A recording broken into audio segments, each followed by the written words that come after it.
I welcome and thank all attentive listeners to this radio special titled Food for Thought, aired on WPPM 106.5 Philadelphia, and also broadcast as well as televised on the cable television networks of Comcast Xfinity 66 and 966, Verizon Fios 29 and 30, which is PhillyCam TV, Roku, Apple TV, and DirecTV. I am the host that goes by the name of James Hatcher. In respects to Philly Cam is a community based organization of collective individuals um, who produces contributive content that is overall beneficial for the expansion of community awareness. Joining me in this episode of Food for Thought will be an inspirational individual whose talents are well spoken for, and he is no other than Curtis Lee. So, in this edition of Food for Thought, the theme of the topic is selecting the most validated option of creating content should various opportunities present itself. Being attentive to the potential possibilities of producing a specific asset through various processes of engagements compels the individuals to be persistent in actualizing the set result, which is ultimately an accomplishment. Acknowledging that one is presently aware of its existence leads to the interest of purpose. Part of the purpose is to create evidence of importance of being. When one acknowledges its own presence, it seeks things that are tangible to interact with in order to supplement its contributive expressive attributes. And that is the food for thought for this episode. And we will be back after this short music break.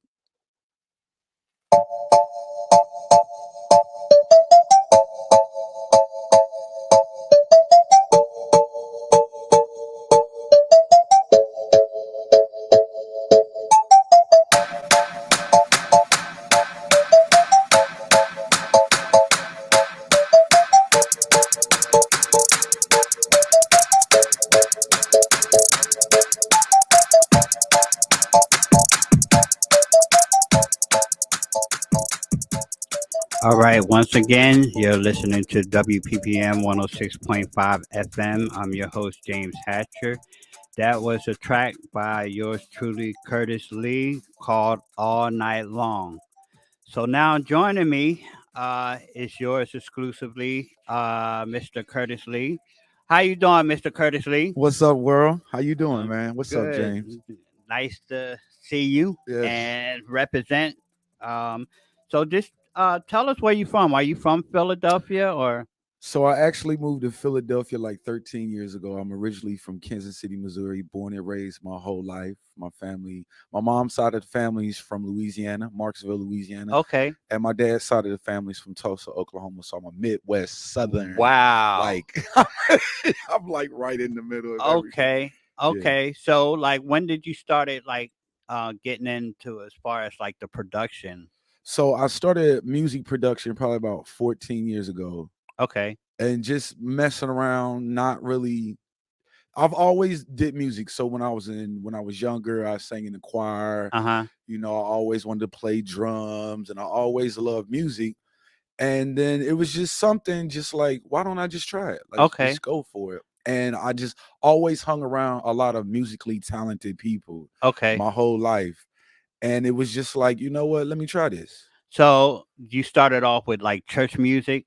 Yeah, so I started off singing in the choir as a kid in the Okay. youth choir, and like we traveled and like went to different states, whatever. And I like Okay. really got to see like traveling with a group of people, Right. and then it went from that to, let me try myself and started writing poetry. Okay. And how it actually happened was I was writing poetry and I had some friends back home, Uh-huh. and we put an R&B group. My friend Hugh Turner. I haven't seen Hugh Turner in like forever. Hugh Turner. Okay.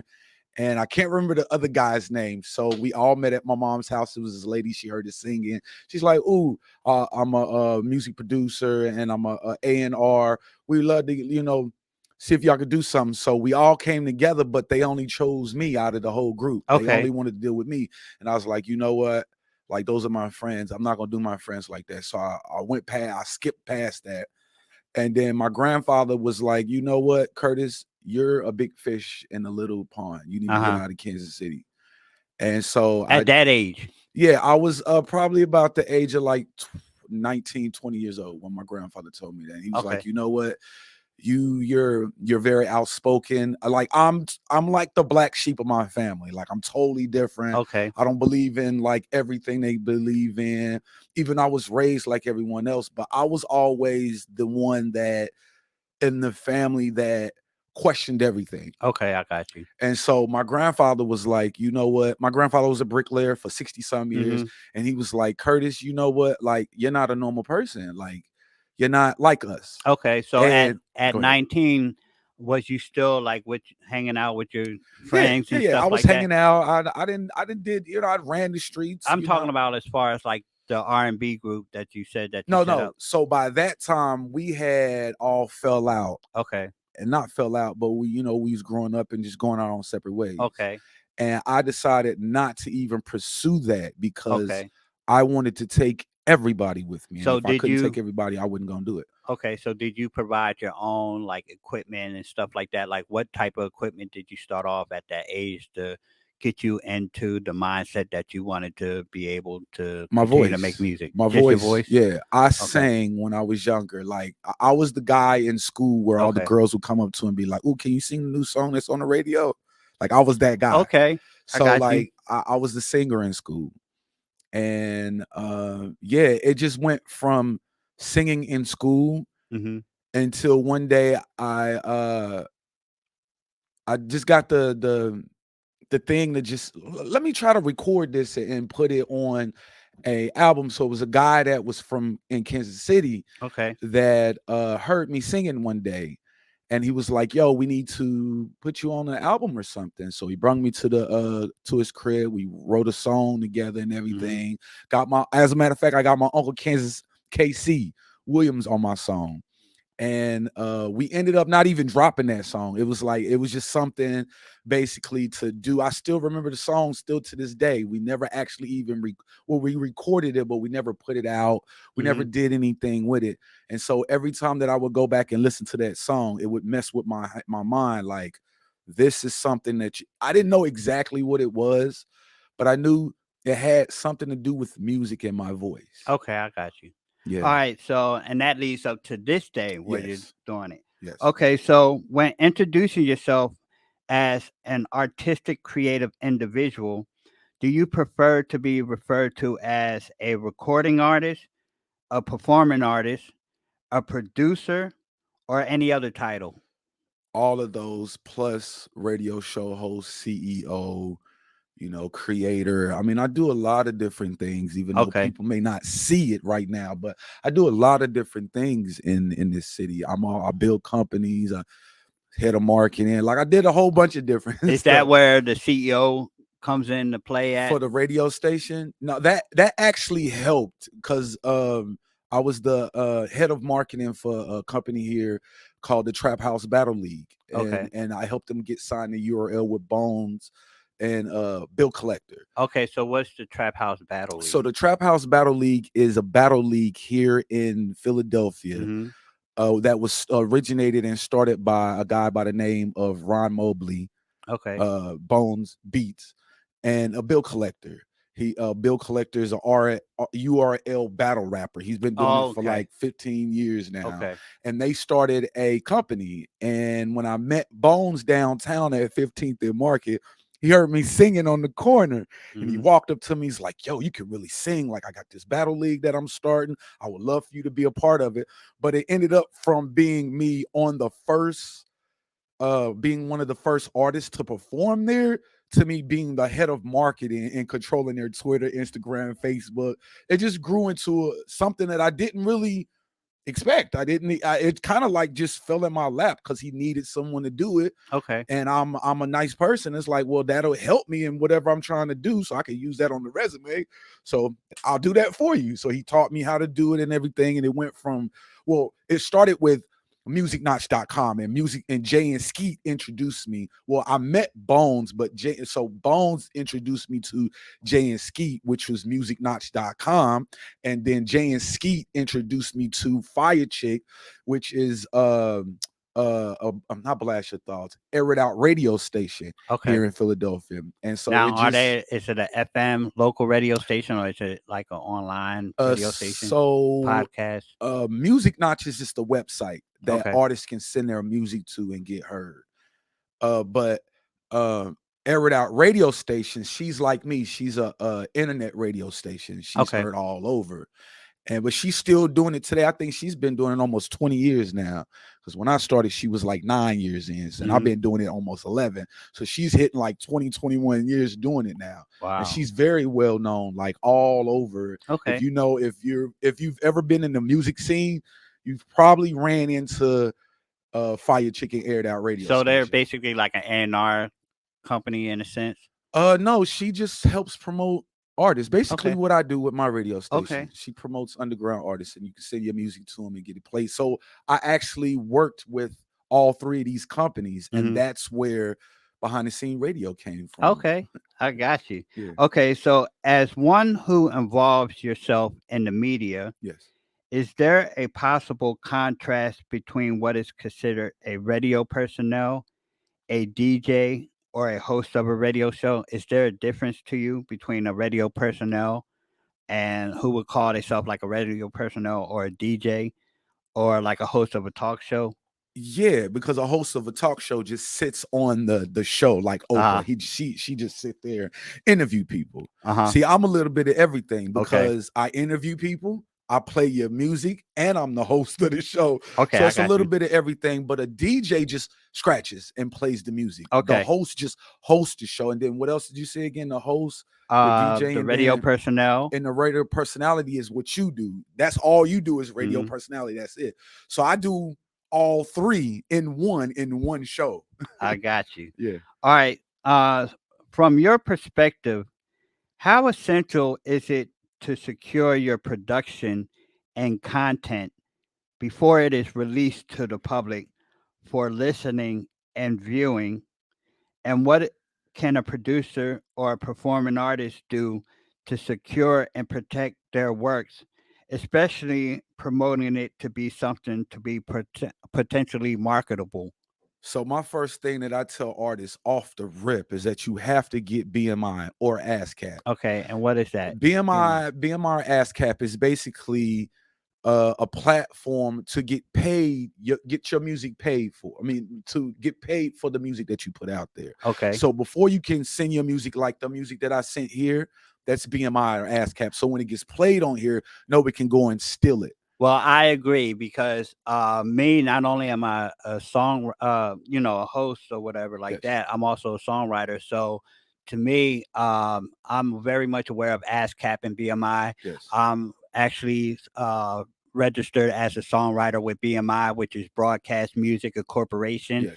They're like the world's largest one of the world's largest performing rights organization in the world. I believe they are the biggest. Yeah, either that or SoundScan. Right, and they're responsible with the licensing of your music and stuff like that. So I'm very much aware of it. And then they use Metabase or whatever like that to keep track of your music that's in rotation and stuff like that. And then that's when they're responsible for your royalties or whatever like that. Should that come into play? But not only just BMI or ASCAP, I would advise people to get SoundScan also. Okay, because there's you're making your music off the radio, and then also your performances. Now, what is SoundScan? Is SoundScan like something that's dealing with the marketing aspect of the music when you're promoting it?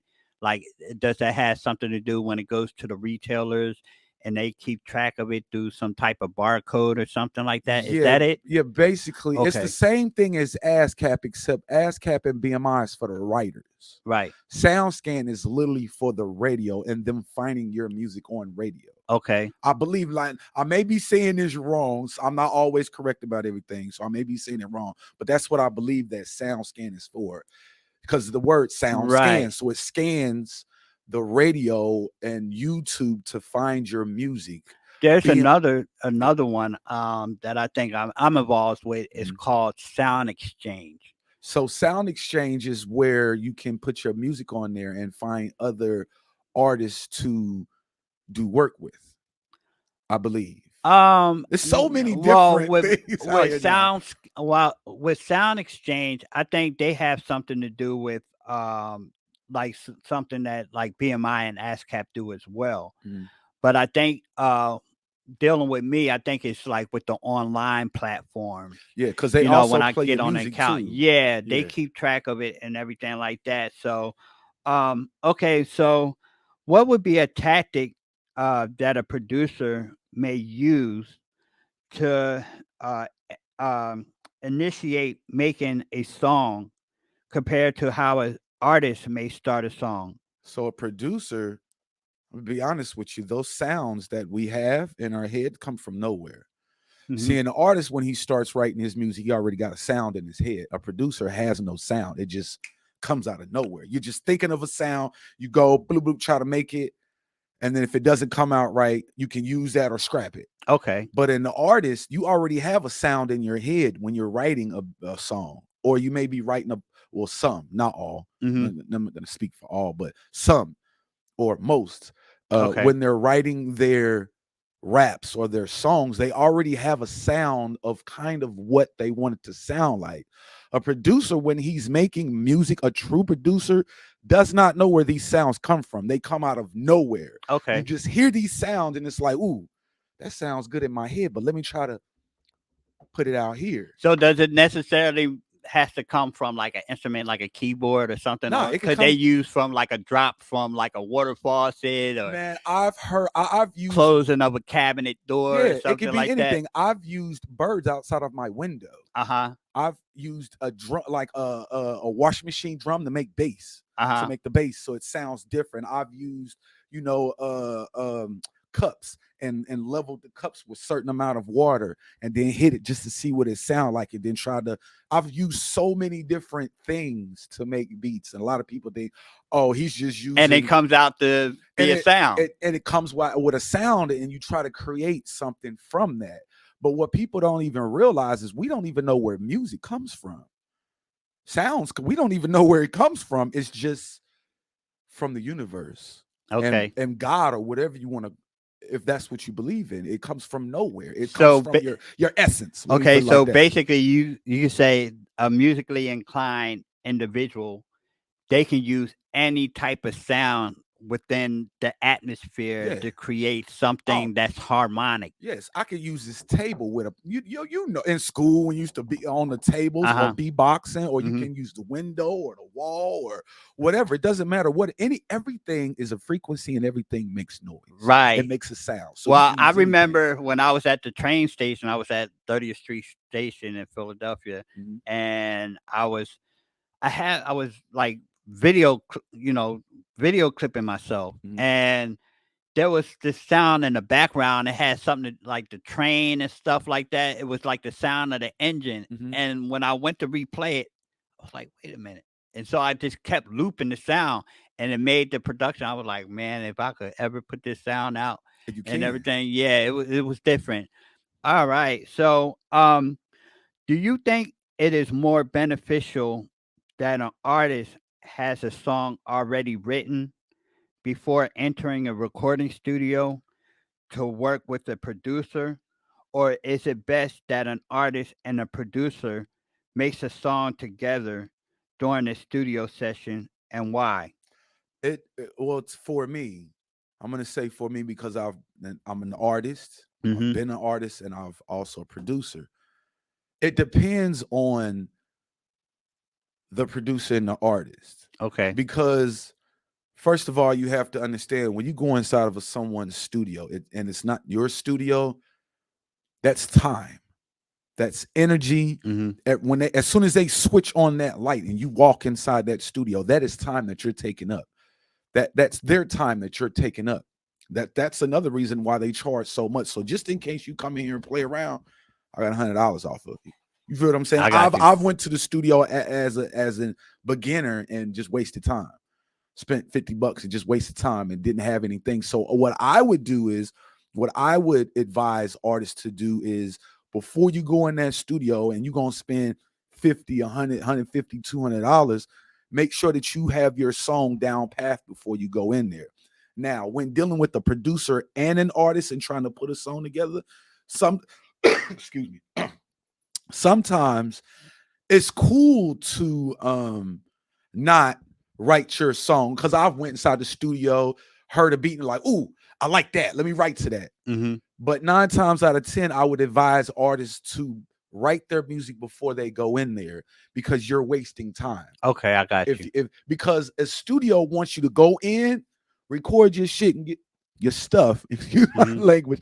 They want you to record your stuff and then leave out so that they can have the next person come in. So I would advise people to know your song backwards and forward. Do you think it helps if an artist, before they go into the studio, have a song that's prepared over maybe like a recorded instrumental? Yeah. Do you think that helps? But at the same time, when they go into the studio, they can't expect for the producer to already have a beat similar to the production that they then maybe wrote a song to on that pre-recording instrumental. Right. So that's kind of like, well, okay, let me explain this, right? A situation might come because they might expect for the producer to have, a production that corresponds to what they already wrote. Now, if this producer is a good producer, he does. Okay. Because, man, listen, I have over 600 productions, right, that no one's ever heard before. Okay. Because I've been doing it now for almost 10 years. Okay, so do you think it'd be efficient if a producer listens to the artist sing over an acapella and then make the production over his music? Yes. It could go that way, or the producer could make a beat for them right then and there. Right. If you're a good producer, you can make that song, that beat right there, because you're listening. If the artist already has a beat, and then he comes in here and it's like, well, listen, this is the beat that I want to use. But say, for instance, it doesn't really make the song sound good. The producer could take that beat that you have already and make it into a whole nother beat. Okay. And make it fit that song. So you can have your own beat, but then if you have a good producer, that producer can produce a beat for you right then, right there. Okay. If they know what they're doing. But then also there's also different levels of engineers and producers. There's the beginners. I'm kind of in the middle. I'm an intermediate. But then you got the Timbalands and the Dr. Dre's. When you go in there, all he got to hear is just a verse, and he probably already got something that'll go to that. Oh, I got a beat just for that. You know what I mean? So it's different levels to it. And so you can't, every artist is not going to be the same way, because they're developing into the person that they're trying to become. So, but what I would advise artists to do is before you go in that studio, make sure that you got your song already done. Make sure that it's in your head, so that when you do go into the studio, if you do have to change beats, you can always go, you know what I'm saying? You could always fit it into the beat wherever and switch it and slow it down or whatever you got to do to make it fit. Of course. Yeah. Speaking of production, can we get into another track of yours? Yeah, no problem. Okay. Would you like to introduce the next song? What was the next one that we had lined up for you all? So Mixed Up. So Mixed Up is like literally what it says. So Mixed Up. The beat literally is all mixed up, but I brung it all together. When you listen to it, you can tell like it's all mixed up, but then it all comes together. All right. So, okay, let's get into the track. So Mixed Up. And once again, you're listening to WPPM LP, Philadelphia, 106.5 FM. This is James Hatcher. Got my man Curtis Lee. Chill. So let's go into it. Let's go.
Right, we are back. Once again, that was so mixed up. Yes. I didn't hear anything mixed up about it. That was something that was riding. You know, it sounded like something I would just hop in the car and Car and just get on ride the to. expressway with. A lot of my music, that's basically what I'm gonna be honest with you. When I first started making beats, it was just to have music Hmm. to be able to listen to. I didn't want to listen to someone else's music, so I Right. just started doing it on my own, and here I am today. Okay, so like, do you think that if somebody was riding with that, that would affect the way they drive and they go Oh, from like 15 miles per hour, oh, for 20 sure. miles per hour to like 55, for 75? for sure. Listen, I did it on my own, and Uh-huh. Without even thinking about it. even walking, trying to get somewhere faster. I put certain beats in my head to make it go, because the beat of the music. Because Uh-huh. what people don't even realize is that music actually really is hypnotized. It's really mind control. Yeah, it does affect your mood and emotions. It does, and you don't even realize it until Right. like you're already going to do whatever you're going to do, and then it's like, wait, hold on, the music Hmm. took control of my body. Right. Yeah, a lot Right. of- Okay. Would you share the many facets that a producer may use as to the techniques used on sound equipment to an artist? And do you explain to the artist what equipment is being used without the tendency of teaching the artist how to produce, as to explain why a specific sound would be preferred to a specific style of lyrics that is expressed? yeah. So a lot of the times artists don't want to know. Hmm. They just want to rap. Okay. Because we live in the year 2023. So a lot of people don't care about that. They just want to make a song. They want to sound hot, put it out there so that their friends can, you know what I'm saying? So they can get some viral likes or comments. You know what I mean? They Okay. really don't care about the techniques that take to make the music. A lot of them do not. Right. Not saying that all don't, Right. but a lot of them don't even care. They don't even, as long as the beat hot and they bob into it, that's all they Okay. care about. But it is important for artists that want to know that, Hmm. because I wanted to know that I would like, for instance, as a kid, my uncle, well, my uncle's a R&B, I mean, a rap artist. Okay. My cousins are all, and so they used to take me to the Zoo Studio on 42nd and Truce. For anybody that's listening, that's in Kansas City, 42nd and Truce, next Okay. to E.R. Moore's funeral home. Okay. And I was like 15, 14 years old, going in there meeting Tech Nine and Rich the Factor, and it was a whole bunch of different artists, the whole Zoo crew, Hmm. and Boogeyman, the beat producer, and everything. And I'm in there, and so I would be listening and watching them, and I would like sit back and just watch them do everything. And that's Hmm. another reason why I wanted to get into it, because I actually would see them create sounds from nowhere. Like I would watch Boogie just on his beat machine, and he start mess. I can't remember which one it was, the big one. He'd get on his beat machine and start Hmm. messing with it, just hit little Hmm. buttons or whatever. And I'm like, Hmm. dang, how did you do that? Like, what is that? Right. He would try to explain it to me, Right. but at the time he didn't really have time to do it. Hmm. So a lot of artists do want to know how to do it. But what I would advise artists to do is go to school for it. Either that, or if they don't have time to go to YouTube. school for it, either that, or do you think that is beneficial if they watch, Yeah. if they really attentively watch, Yes. like what buttons is being pushed and Yeah. everything like that? But even though you may be watching the buttons that's being pushed, when you actually get there and start doing it yourself, you actually really don't even know what you're doing. Right. Because Right. when I started, I watched them do it for years. I was Right. always in the studio, so I watched them years. Right. But when I wanted to start doing it on my own, I Mhm. literally had to teach myself. And some things I don't even know. I know what it sounds like. Right. I know what buttons to push, but I don't really know what I'm doing. I'm just doing it So do for the you love of it. so do you feel like that is beneficial on the behalf of the producer to just at least give them a little bit of heads up on um suggesting that they should learn a little bit, Yeah. even read a little bit about production? Does it make it a little bit more beneficial for the producer, and how? It makes it beneficial for the producer and the artist because you want to know what you're getting yourself into. You don't Okay. want to just be an artist and just get into the music industry, get your 360 deal and get done over. You want to know the business before you get into it. I'm still learning I want to learn everything that I can. A wise man knows that he knows nothing. So I don't really know much about this, but I'm learning as much as I can every day that I do it. Mhm. And I would advise the artist to learn a little bit about production, not only production, but the business side of it also, Right. because you don't want to get into this game and not know nothing about it, Right, and be completely dependent on everyone others. else, and then you Ye get done like R. Kelly Yeah, or well other artists well, out there not that even been. just that, it's just like it might be like a stumbling block to the growth and development of the artist, Yes, and by the artist, really seeing the significance of what they're doing by learning, then they'll see the full benefits of them being an artist. They'll take it more serious than just, having something to do just to occupy the time, and yes, then, the reality kicks in where they might not feel like, this is it for them. yeah, exactly. Yeah, So, yeah. So, how important is having the knowledge of timing when it comes to the patterns, sequences, and consistencies of making a certain sound, such as tones or a drum line when producing a melody, or an instrumental information, yeah, and why? it's very important. You have to know where your hooks come in. You got to know where the hook stops. Hmm. You got to know, should I put a sound right here? Should I put the bass line right there? Basically, you're wanting to learn how to put the songs together, the beats together. So indirectly, you saying that mathematics, in a sense, is in play when you're considering like the Well, yeah, because you patterns got because you and the got to sequences, know, yeah, because you got to know, where the hook stops. right? What I'm gonna just tell you how I learned. This is Hmm. how I learned. I went and I started listening to Dr. Dre's beats Okay, and just songs, and I would measure. Okay, where does the hook come in? Well, how long did that take? Well, that's 100. That's a minute and 30 seconds. All right, so then I go to mine. I right, start making the beat.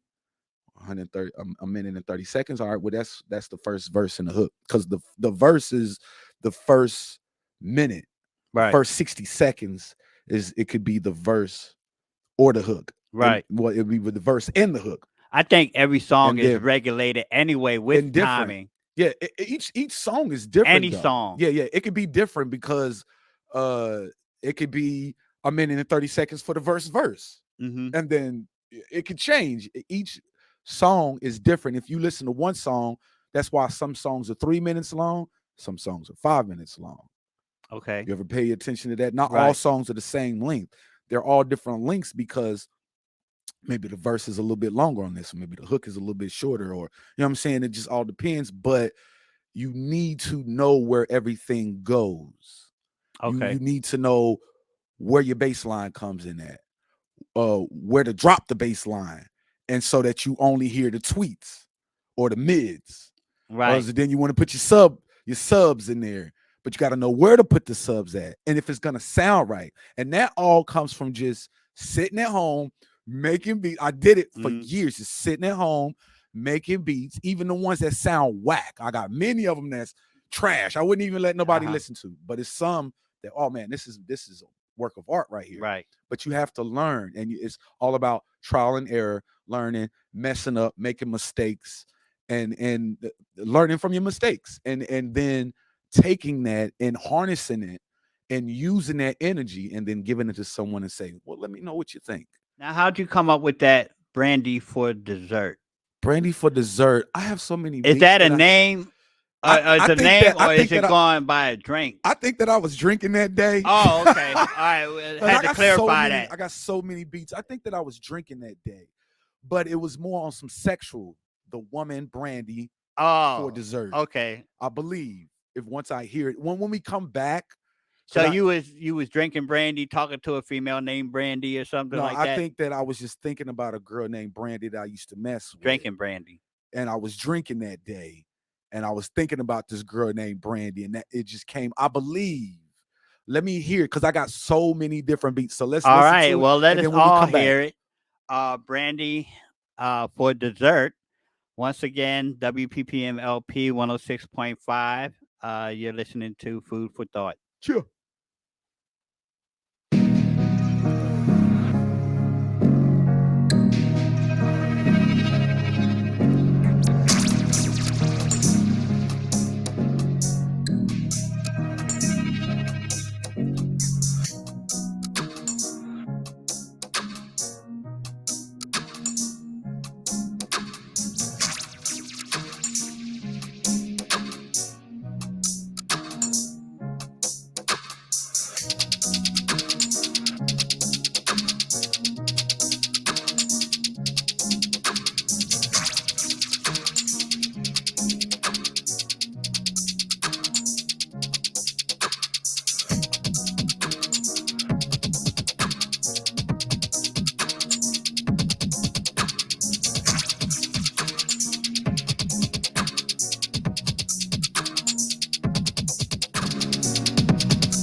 All right. Now that I like that. That's an excellent production, excellent song. Um, and that is called Brandy for dinner. Brandy. Brandy for dinner or brandy for dessert? Brandy for dessert. My fault. Yeah. Dinner and dessert. Yeah, dinner and dessert.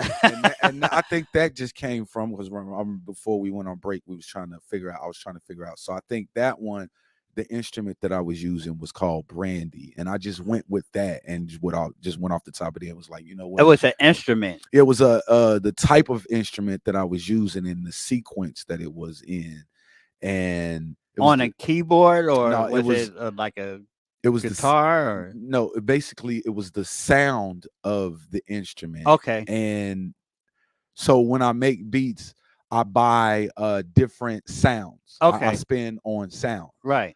and that sound was called brandy. Oh, okay. And so I just went with brandy for dessert. Okay. That's- Oh, I like that. Yeah. Okay. So, do you base your production on a specific type of genre, like R&B or hip hop, or do you tend to various sounds to integrate into any sound, any kind of genre that already exists from what is in the mainstream?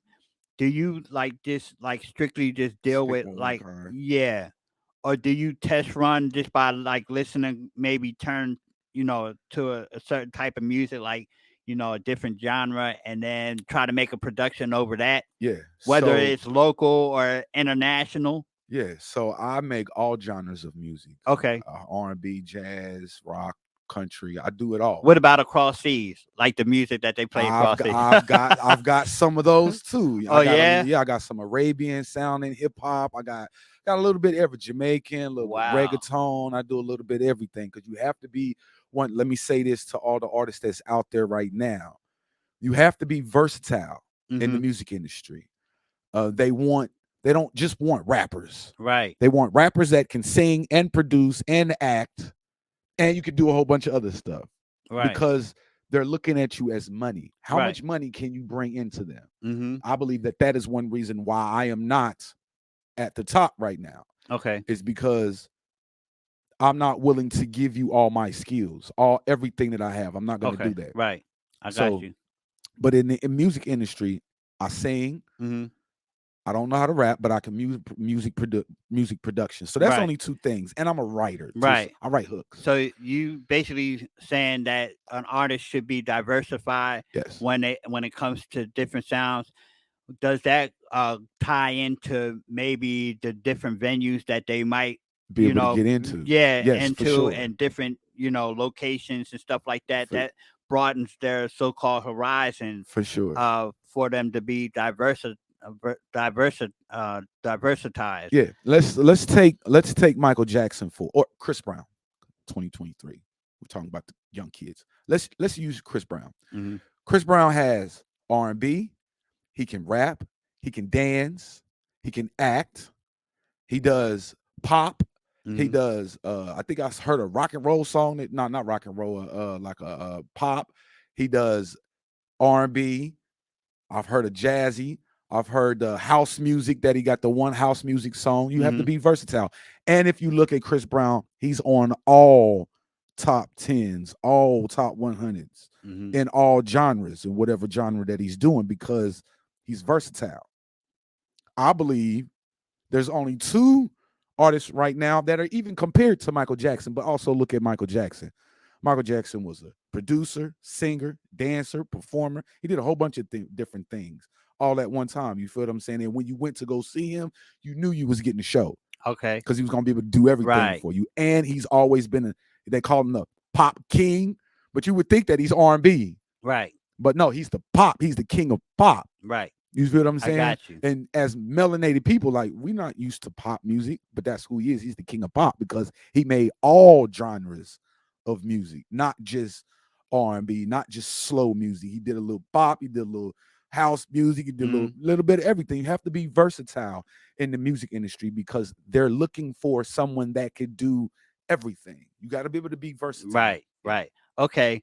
So with a lot of producers in the music industry that produces to a similar group of genres, what do you think is the likelihood, and what would it take for a producer to create a sound that may lead to a new form of genres for songwriters? That's a good one because see, what I do is I mix sounds. So I'll take a sound that's trap and mix it with some jazz, which the next song the next beat that we'll be listening to of mine, Right, is a grown and sexy beat, but it's a jazzy and it's trap music put together. So do you think by doing that could possibly create- compel an artist to like write a different way that they were usually write? Oh yeah, Which for could sure. formulate For sure, because dealing with a lot of different artists that are, for instance, my friend Trap Man Kane, right? Mhm. So when I go to Trap Man Kane and I send him a beat, I throw him something that's not what he's not used to, Right. because I'm trying to help him branch off into something different. He's a rapper, but let's try something else. Let's see if he'll like that. Okay. Got a couple songs that I got with him, and not both of the two songs that I have with him. They're both sound totally different. Right. It's two totally different sounds. Other artists that I've dealt with, and even other artists. Well, yeah, other artists that I deal with. When they ask me, "Well, Kurt, can you send me some beats?" I never send them the same type of beats, Right? Because I want them to be versatile. Give me something different. Don't give me the same thing that we've been hearing on the radio. Like T-Pain said, we already got a baby. We got a little baby. And what's the other baby? And now we got all these babies. Something different. We want to hear something different. And people that listen to music and that love music, we want to hear things that are different. We don't want to keep on hearing the same thing. Right. That is the reason why an artist will blow up, and then 3 years later he's no more, because you're doing the same sounds. We want to hear something different, versatile. Try something different sounds. Right. Right. Okay. And I believe that's one of the reasons why Chris Brown is one of the biggest artists now, because he's versatile. He's been out there for a while. But the people that are around him let him know, yo, Chris, you got to do something different. Not only that, he's around a lot of people that's diversified too. Yes. So that's a good thing. Yes. All right. So do you think that it is less efficient in writing lyrics if each time there would be a fluctuation or a time lapse of seconds between each tap or bass line from how the lyrics is projected over it? Like, do you think, like, say, like, the first part of the beat is like 3 taps, tap, tap, tap, and then the next is like tap, tap, tap, tap, tap, tap, tap, tap, tap, tap, tap, tap tap tap tap tap. Do you do you think it's like can do you think it's efficient for an artist to write to Now, that? I Do you now I got something for you, right? So Method Man and Redman had came out with a TV show. They was trying to start this TV show, and this when Ludacris had first started. Now, to me, Ludacris is one of the best lyrical. He's very like people forgot about who Ludacris is because he started doing movies. Mm-hmm. But when Ludacris came out, every album that he dropped, he was hot. Like he switched up and everything, right? So Redman and it was very creative with his videos. very music creative. videos. It was always different, right? So Method Man and Redman, they never dropped the whole show. They only did like a couple shows, right? Mm-hmm. I can't remember the name of it, but they had Ludacris, and the beat that they gave Ludacris was so whack and so off. Oh, I think I seen but that it was one. hard Yeah, for anyone to do it. yeah, I But remember that. Ludacris did it though. He did made it Right, sound, right. and the beat was whack though. Right, right. The I remember the that. hits were off. The Mhm. the hi-hats were off. Yeah, The bass line didn't have a bass line. It was just all just yeah, I everywhere. remember. And he got on there and he did it, even though he got what is it called? Can't think of the name of the show, but so they came out at the end Mhm. and Method started rapping and said, "Oh, this is just a joke." And he was like, "What? You had me do all that?" Yeah, But basically, it showed that a true artist can rap to anything. Right. When I run into artists and they be like, "Oh, I can't rap to that," well, you're whack then. Mhm. You're not hot as you say that you are. Right. Because So if there's you're a lesson behind that too. yes, if you're really hot, you can rap to any beat. Right. It doesn't matter how. If Ludacris can do it, and you say you the hottest artist out here, oh, I run into a lot of artists, a lot of rappers, young people, and I play a beat for them and be like, "Oh, that's a whack beat." Well, then you're whack then. Mhm. Because if Or you it might can't be rap, an excuse. it's an excuse because Right. maybe really you can't do it, or really you're just faking and you thought that I was playing. I got you. Because I run into that a lot. I run into people, "Oh, this is what I do." I'd be like, "Well, can I Google you?" "Oh, nah, can I Google you? Can I find information on you?" Because if someone is saying that they're doing something, you can go Google them. Because if you're really putting in that work, I can Right. go Google you. You Right. feel what I'm saying? If Right. not, then that means that you're not putting in there for work. Because everything that is on Google, I didn't put none of that stuff on there. I got you. All right. So, in a scenario where, as a music producer, is traveling and does not have the opportune time to be in a full-fledged recording studio and has the desire to make a music production, is there an application that they can use on either a laptop computer or even a cell phone to accomplish a production? Yes. So a lot of the times that's what I use.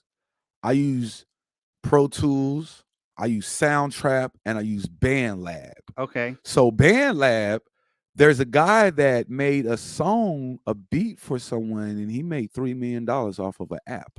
Oh yeah? It's called BandLab. Go look that up. BandLab, BandLab. Okay. Soundtrap, or you can even get Pro Tools on your maybe not on your phone, but if you have a tablet. Okay. So that's what I use. I use Soundtrap, BandLab, and Pro Tools. Okay. So being that we're at the station and we're not in a recording studio, Mhm. are you still able to give like a sample Yeah. of like what do you use and everything Yeah. in order to give us an Yeah, so idea on like how you can formulate a production just out of nothing. out of inspiration? Yes. Okay. Yeah. So I got like because you all told me to so I kind of was working on one early this morning. I woke up early this morning. Oh and yeah. and just Is started. that early? So I woke up like 10 o'clock, and it was for a producer. It doesn't take much. So you because got we already have. so you got ideas. you got a newborn production here. Right now, right here, right now for you that I haven't even put. I only got 2 minutes of it, and it's not even fully put together like it's Well, supposed it to sounds like it needs to be fed some more taps and beats. So, do you think that you can feed be. Yeah. So I can give you a Yeah. little sample of feed the it. need? Yeah. All right. Let's see. And as you're doing it, explain to the listeners and myself, like, what are you doing as far as All integrating right, so different I'm about sounds? to add some hi-hats. So right now, that's just the kick. Is that what it's called, a hi-hat? No, the hi-hat is about to come in. So what you're hearing right now is just the piano Uh-huh. and the kick That's and the the tap. snare. Now this is the hi-hat coming in right here. Okay. That's a hi-hat, right? So how do you define the hi-hat? A hi-hats are the Oh, okay. those are hi-hats. Okay. Then you got toms, or even now you'll hear it come in right here.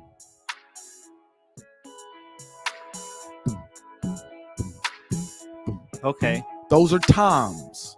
Toms. Toms. Is that like It's an instrument. right? Yeah, it's a toms.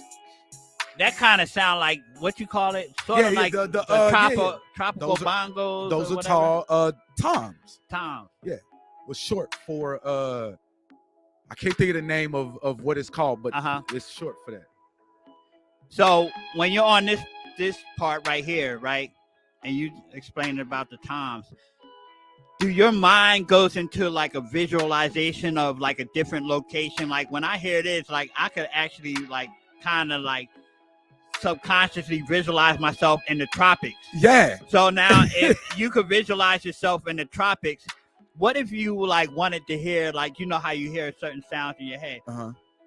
Is there a way that you could add, like, I'm not saying do it now, but like to add like the winds? Do you go back and add like the winds? Yeah, so I add all different. Okay. Listen, before by the time this beat is done, I'll probably go through like 100 sounds. All right, so add another sound to All this. right, so not just freestyle, but is this what you consider freestyle? Yeah. On a production? Yeah. Okay. So it's gonna be that's the guitar.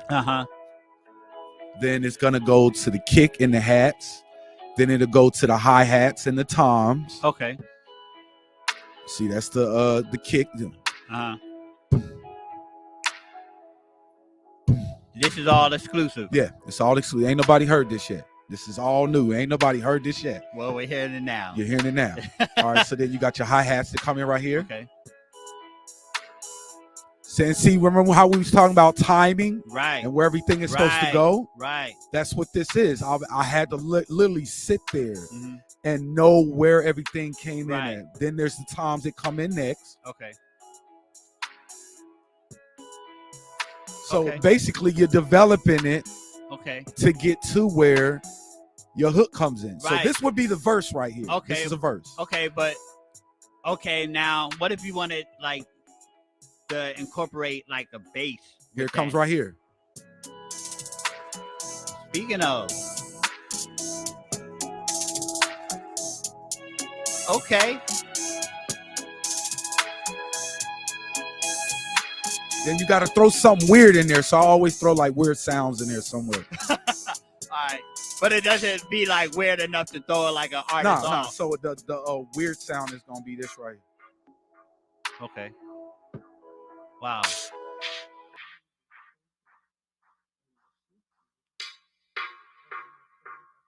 It sounds like a yeah.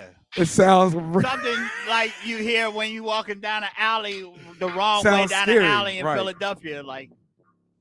Right. Okay. So doing this, yes. How do you feel like this is essential for like to keep you grounded as far as a peace of mind, man, and a person, a purpose? Okay, so now that I do this, my children want to do it now. Okay, because they watch Daddy do it, right? And so now they want to try it out. So it keeps me grounded. Also, when I'm stressed out, this is what I do. So do your kids automatically have an inclination to do it? Because I got kids too. Yeah. And so my kids, my one son, his name is Quelijah. Shout out to Quelijah. When he was like an infant, I used to put the headphones yes on his head. Yeah. And the first time I did that, he looked like he would like is his that? eyes, yeah. It's But like then he his started mind just making the, opened up. yeah, he started like starting to make the sounds. But now he's just Yeah.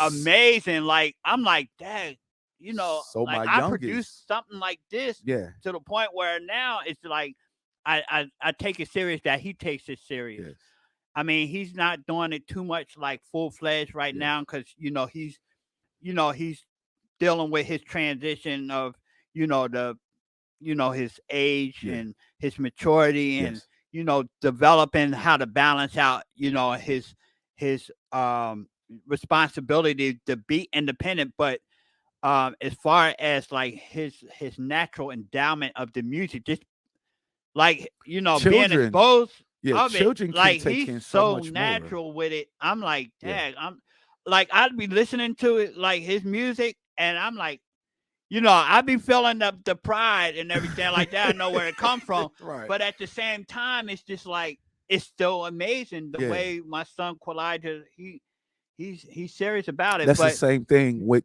Tristan, eh, right? So when he was first born, I would say the age of 4, mhm, first time that he got on a pair of drums, a full set of drums. Never played drums before, but he kept the beat and everything. So uh and then my oldest son, he's always liked music. My right, oldest son Logan, shout outs to Logan. He turned okay, 21 next month. okay, And my same age youngest as my son. he turns 11 this month on the 28th. Shout outs to my Wow, kids. shout But out, everything that I do it for them. right, My whole thing is that when I'm 80 and 90 years old, I want my children to be able to say, I'm doing this because of dad. right. So tell the listeners a little bit about your present participation and planned contributive endeavors to upcoming shows, as well as the affiliated venues that you may be collaborating with in the near future. Okay, so first I want to give a shout outs to Blog Talk Radio. Okay. Got to give them a shout out. So my radio show, Behind the Scenes Radio on Blog Talk Radio, we air every Sunday night, sometimes during the weekdays, if I'm feeling up to it.